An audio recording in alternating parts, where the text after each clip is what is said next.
بسم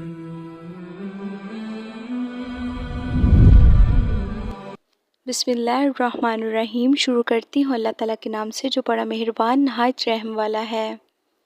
حضرت ابو ہریرہ رضی اللہ عنہ سے منقول ہے، رسول اللہ صلی اللہ علیہ وسلم نے فرمایا، اگر لوگ اذان اور صف اول کی فضیلت کو جانتے اور پھر قرآن اندازی کے علاوہ کوئی اور چارہ کار نہ پاتے تو ان کے لیے ضرور قرآن اندازی کرتے۔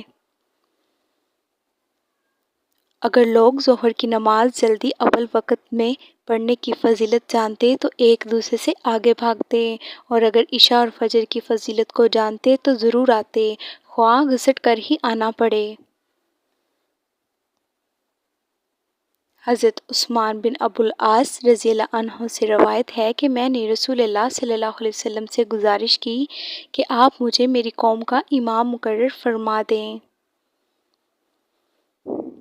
آپ صلی اللہ علیہ وسلم نے فرمایا، تم ان کے امام ہو، نماز پڑھاتے وقت ان میں سے کمزور ترین آدمی کا لحاظ رکھنا اور ایسا مؤذن رکھنا جو اپنی اذان پر تنخواہ نہ لیتا ہو۔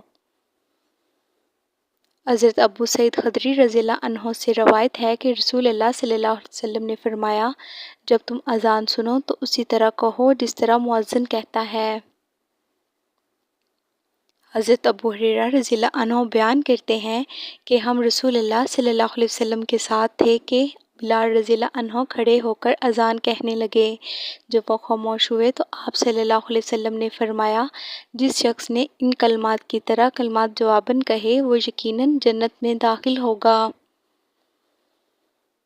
حضرت مجمع بن یحییٰ انصاری نے کہا، میں حضرت ابو امامہ بن سہل بن حنیف کے پاس بیٹھا تھا کہ مؤذن نے اذان شروع کر دی۔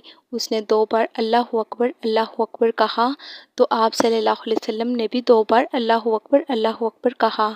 پھر اس نے 2 بار اشہد ان لا الہ الا اللہ کہا تو آپ نے بھی 2 بار اشہد ان لا الہ الا اللہ کہا۔ پھر اس نے اشہد ان محمد رسول اللہ کہا تو آپ نے بھی 2 مرتبہ اشہد ان محمد رسول اللہ کہا۔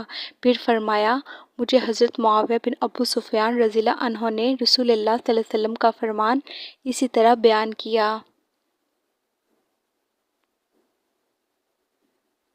حضرت معاویہ رضی اللہ عنہ بیان کرتے ہیں کہ میں نے رسول اللہ صلی اللہ علیہ وسلم سے سنا جبکہ آپ رسول اللہ صلی اللہ علیہ وسلم نے مؤذن کی اذان سنی تھی کہ آپ اس طرح فرما رہے تھے جس طرح مؤذن کہہ رہا تھا۔ جزاک اللہ۔